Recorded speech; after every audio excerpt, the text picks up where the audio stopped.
So price toughness, profitability down. How tough is it for farmers out there? Well, prices came down by almost 25%, from about 1,500 rands to about 1,200 rands per tonne.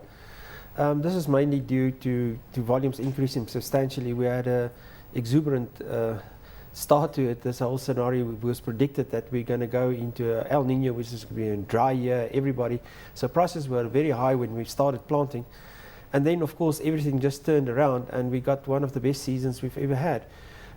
With record crops coming on that, we've got about 30 to 40% almost more produced. And with carryover stocks that are still carried over from the previous season, it means that we've got about 15 million tonnes available. That's almost double the normal usage in the land. So you can expect prices to come down. They're still above export parity price, so we can't really export currently, so we're still locked into our own market by about 100 rands a tonne. So there's still a little bit of downside. But if you look at the predictions, I think everybody's thinking that finance is not going to be available, and that means that people won't be able to plant at the current rates, and that means that prices might start moving backwards again. So Ulrich Joubert, our economist and guest host today, how do you see it? Well, you know, I as a consumer, I'm very pleased that the prices have come down, but at the same time my heart is bleeding for the farming community who have to work in such an unpredictable environment. You know, as Ernst has said, at the beginning of the season, planting season, prices were high and we all had that sort of hope for a good season, money-wise for the farming community. And then they had a volume-wise bumper crop, and therefore the prices come down. So if we look at this, yes, it's such an unpredictable environment. And you know, in the financial markets, we always say, foreign exchange markets are so volatile. But if we look at this environment, then I'm rather pleased that I'm rather in the volatile financial markets and not in the volatile farming markets. So there have been figures bandied about, up to 30% of farmers might be in danger. I mean, how far true is that?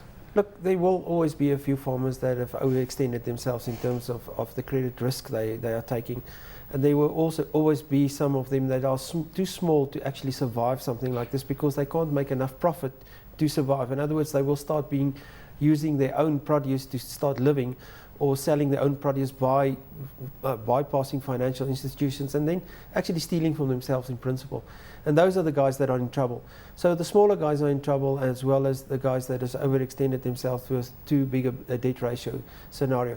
The ones that have seen this coming, we've just been to people that have sold pieces of property, said, well, if the world is in a crisis, we must also be in something, and did something positive around it. I think there are a lot of them that will survive. They can still plant. It's not that they can't plant. It's just that they won't make any profit. And I think that is the risk, that they are going to do all this effort and at the end of the day walk away with nothing in their pocket. And I think that is the risk around the whole scenario. And you're saying small guys under 200 hectares are the ones who are in danger. But how do they grow bigger? How do they increase production without overextending themselves? And as you say, money is tight. Well, if prices are tight, and the one disadvantage that agriculture has got is they are price takers on both ends of the scenario. So in terms of the input costs, they're also price takers as well as on the output side. So they can't always control these cycles as they would like to predict these cycles. So at the end of the day, you can only do it by increasing your productivity. And therefore, you've either got to be more productive in terms of technology, driving the best farming practices, be the best farmer in the world in principle. And the second part of it is purely to drive down costs. And to do that, you must become bigger so you can get economy of scale. And those are the two drivers that's actually driving people to make decisions on their farms. Are we going to stay here, or are we going to leave this industry? And those are the two main drivers that's going to drive it going forward. And another thought as well, I mean, you're saying because maize prices are so low, the beef farmers are actually benefiting from this as an input cost to their beef and doing quite well.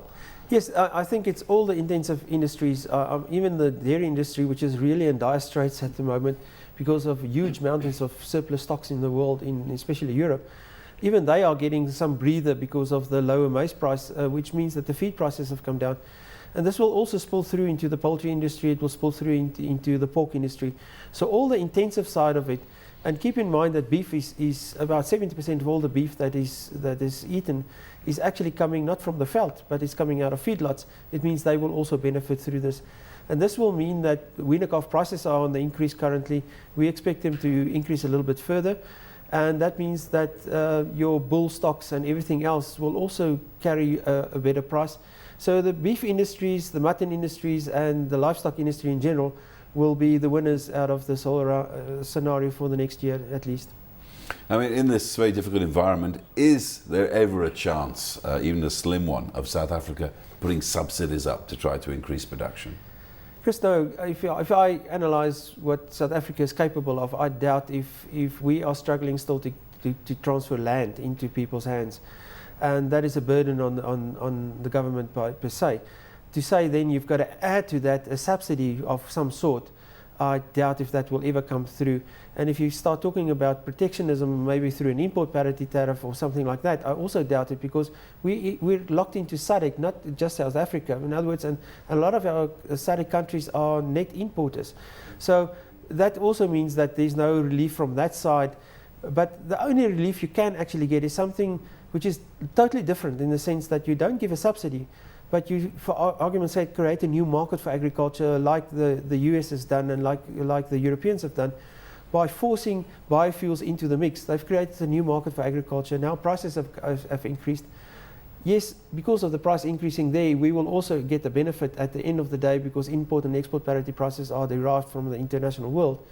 But our exchange rate strengthening the whole time is the killer in this space currently, and we don't get the benefit that they are getting currently, and that's why we can't compete.